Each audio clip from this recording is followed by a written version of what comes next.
तो दोस्तों आज हम बात करेंगे ब्रॉन्ज एज की और आयरन एज की in United kingdom. Bronze age में यूनाइटेड किंगडम में बहुत ज़्यादा जो है वो नुमायाँ तब्दीलियाँ आई। पहले उनका बचाव का ज़रिया और उनकी खुराक का ज़रिया पत्थर थे। संग तराशी से वो अपने लिए हथियार बनाते थे, आलात बनाते थे जिससे वो शिकार करते थे और अपना गुजर बसर करते थे। ब्रॉन्ज एज के साथ ही जो कि 2200 बीसी में स्टार्ट हुई, अब लोग जो है उनके हथियार, उनका डिफेंस, उनका बचाव का तरीका, उसमें मेटल्स ने अपना प्रोमिनेंट जो है वो रोल शुरू कर दिया। ब्रॉन्ज जिसको हम पीतल के नाम से जानते हैं और उसकी ड्यूरेबिलिटी बहुत ज़्यादा है और वो देर पा इस्तेमाल होता है।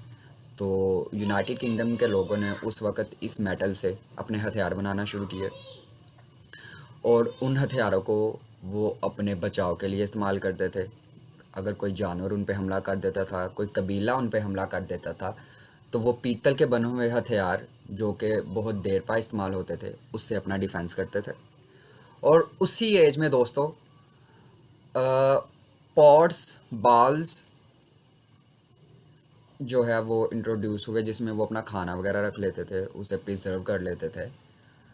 और मेटल के इंट्रोड्यूस होने से ही ब्रॉन्ज एज में उनका डिफेंसिव सिस्टम स्ट्रॉन्ग हो गया और उनका खाने पीने की चीज़ें जिनको वो महफूज कर सकते थे और देर पा इस्तेमाल कर सकते थे, उनको प्रिजर्व कर सकते थे। और इस तरह से जो ब्रॉन्ज एज है वो यूनाइटेड किंगडम में वक्त के साथ साथ जो है एक अच्छी और एक कारआमद स्टेज जो है, एज है, एरा है, वो साबित हुई। और इसके फ़ौरन बाद दोस्तों 600 बीसी में आयरन एज जो कि बहुत ज़्यादा अहमियत की हामिल थी यूनाइटेड किंगडम की हिस्ट्री में। दोस्तों आयरन एज में यूनाइटेड किंगडम के लोगों का रहन सहन, उनका गुजर बसर, उनका बचाव का तरीका वो टोटली चेंज हो गया। और आयरन एज को एवोल्यूशनरी एज भी कहा जाता है क्योंकि आयरन एज में ही उनकी काश्तकारी का तरीका, उनका डिफेंसिव सिस्टम और उनकी खुराक हासिल करने का तरीका टोटली चेंज हो गया। अब जो पहले 3 कबीले रहते थे वो फर्दर जो है वो डिवाइड होना शुरू हो गए और बहुत ज़्यादा कबाइल उधर रहना शुरू हो गए। उनमें से जो सबसे ज़्यादा ताकतवर और असर और रसूख वाले समझे जाते थे वो हाल्स्टर चीफ के नाम से मशहूर थे। मतलब एक ट्राइब जिसको हाल्स्टर चीफ का नाम दिया गया था उस टाइम में, वो बहुत ज़्यादा ताकतवर थे और वो उस ख़ास इलाके में, उस टेरिटरी में, यूके में उनका जो है वो बहुत ज़्यादा रोबो दबदबा था।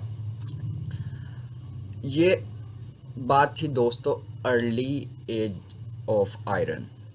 अब आयरन की जो लेटर एज थी उसमें ये सीन हुआ कि वक्त के साथ साथ दूसरे कबाइल और बाहर की फोर्सेस लाइक रोमन्स को पता चल गया कि जिसको वो पहले एक मिथिकल लैंड समझते थे वो रियलिटी में एग्जिस्ट करती है।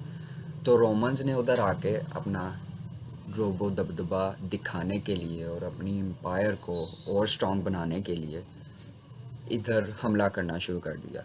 लेकिन इन हमलों से पहले ही हाल्स्टर चीफ पे जो दूसरे कबीले थे वो आके उन पे प्रोमिनेंसी शो करना शुरू हो गए और उनके असर और रसूख को ख़त्म कर दिया, जिनमें